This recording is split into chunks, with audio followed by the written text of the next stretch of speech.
Hi, we've made a lot of progress since our last installment, but first, take a quick aside and show you my airbrushing setup. I've got one of these collapsible stands, which is really nice because it folds up into a nice box.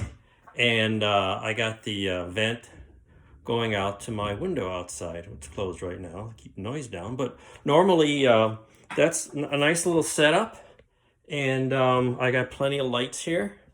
And I like to do it during the daytime, but I can do it in the evening as well. So I thought I'd just share that real quickly. Meanwhile, what have we got done? We got most of the painting done, and we got all the pieces, the small pieces, the boosters are all done. You saw that last time. I got them unmasked, and I got the little pods glued on, and they came out pretty good. Pretty happy with that result. There's sort of a bump here, but I'm not gonna clean that up. It is what it is. That's the way the kit's designed, and so that came out pretty good. The core looks okay.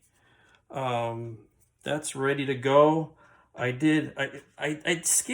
printed some scale drawings here, as you can see, and you line this up. It's pretty close. This is 1/288 scale, and it matches pretty well. In a later installment, we're going to compare these drawings, which are from a Russian source. I don't know who, but they look pretty accurate.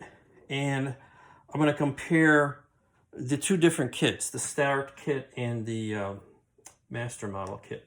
I got buckets of rocket nozzles all painted up, ready to glue on. I use just a flat black and some steel paint. So those are for the core, and a whole bunch of little tiny engines here for the boosters. So I'm starting to plan decals. There's a couple decals that go on the core. I've got an assortment of those. But what I'm doing too is, gonna print more decals for the orbiter. And this, I don't have it in front of me. The Master Model comes with a nice little sheet of decals, and you've got a little window outline, because on the Start kit, the windows were opened up and cut out, and I just left that. But on here, they give you a little outline, so I'm gonna but it was just an outline. I need to fill in some black in there, so I scanned it into my graphics program, and I'm gonna be working on that.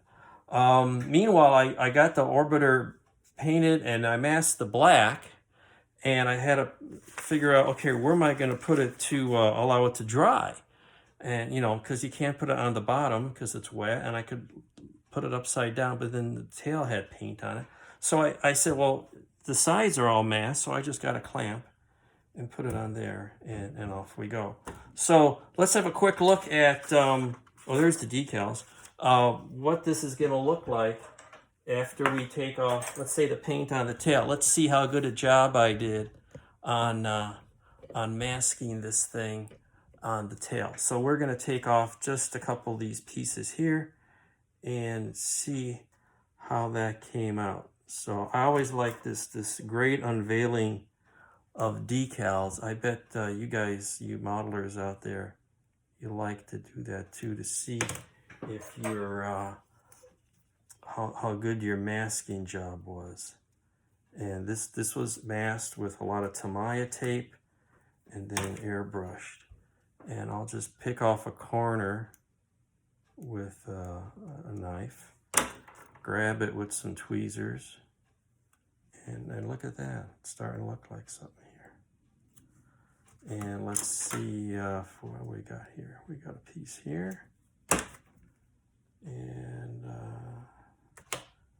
let's see if we can get a piece so we can get a good reveal here.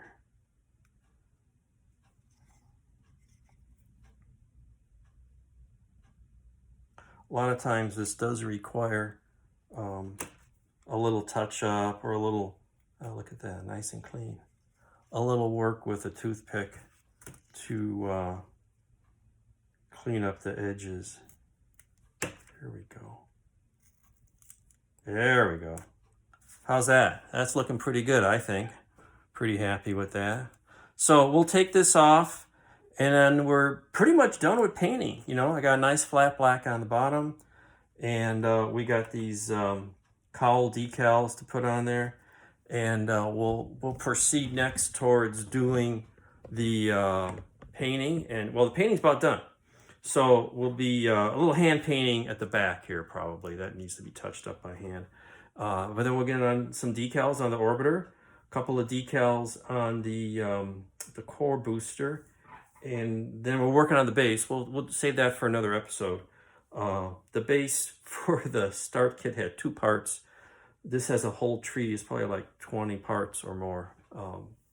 Just interesting, different approach. So anyway, that's where we are, making good progress, and hope you guys all staying safe.